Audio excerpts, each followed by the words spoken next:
Here is today's problem.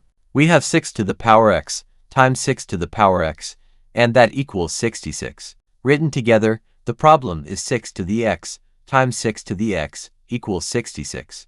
On the right side we simply have the number 66, a plain constant. We want to find every value of x that makes this equation true. So let us look closely at the left side and see what it is made of. The first factor is 6 raised to the exponent x, some unknown power. The second factor is 6 raised to the exponent x as well. So the left side is one expression multiplied by an exact copy of itself. For whole number exponents, a power means repeated multiplication of the base. For general real exponents, that same growth pattern carries on smoothly. Either way, the repeated block is the natural place to start working. Whenever one block repeats like this, a substitution can tidy up the algebra. So we give that repeating block a temporary name, and we will call it u. Let u equal 6 to the power x, the whole expression packed into one letter. The substitution does not change the problem, it only renames a piece. Once we know u, we can always translate back to x at the end. With that name in place, the equation becomes u times u equals 66. And u times u is the same thing as u squared, just by the meaning of squaring. So our equation now reads u squared equals 66. That is a quadratic equation in the variable u. To solve a quadratic, we first bring it into standard form. Standard form means everything on one side and 0 on the other side. So we subtract 66 from both sides of the equation. That leaves us with u squared minus 66 equals 0. A quadratic has a leading coefficient, a middle coefficient, and a constant. Here the leading coefficient, the number in front of u squared, is 1. There is no plain u term written, so the middle coefficient is 0. And the constant term at the end of the expression is negative 66. With those three numbers, the quadratic formula will hand us u. It helps to say the whole formula out loud before plugging in numbers. The formula says u equals minus the middle coefficient plus or minus a root.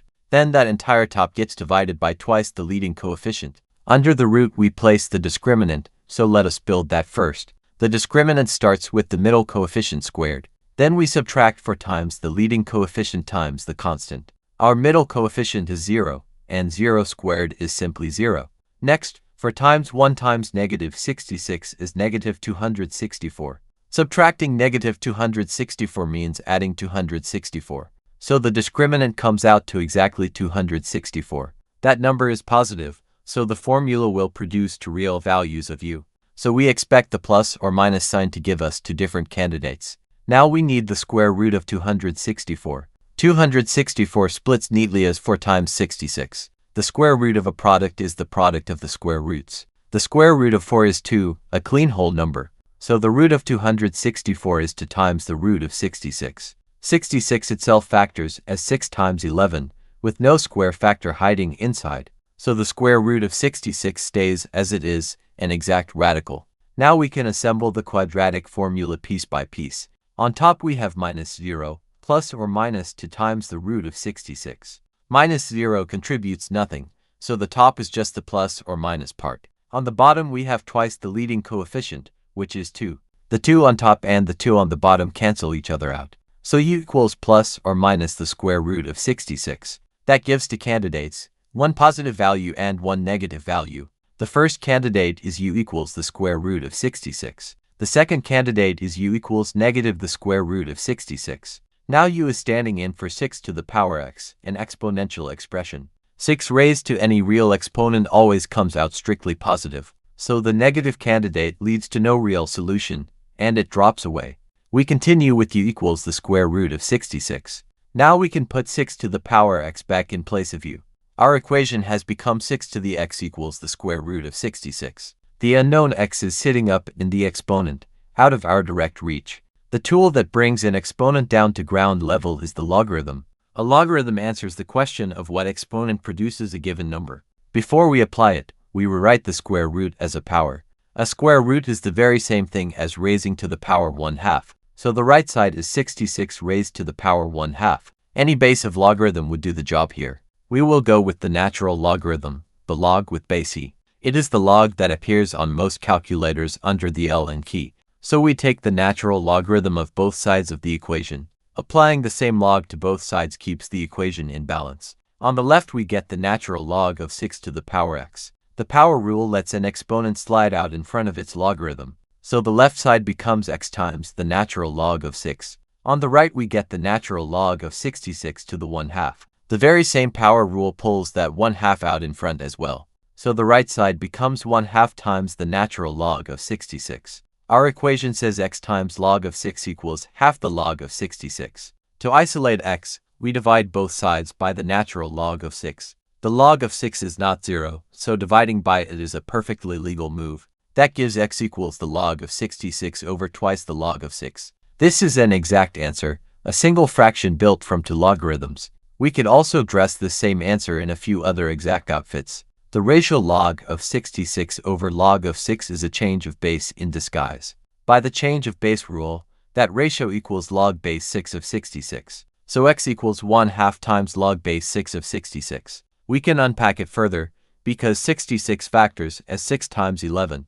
The log of a product splits into the sum of two separate logs. So log base 6 of 66 is log base 6 of 6 plus log base 6 of 11. Log base 6 of 6 is exactly 1, since 6 to the 1 is 6. So log base 6 of 66 equals 1 plus log base 6 of 11. Therefore x is 1 plus log base 6 of 11, all divided by 2. 11 is a prime number, so this form will not reduce any further. Every one of these forms describes the very same number, only written differently.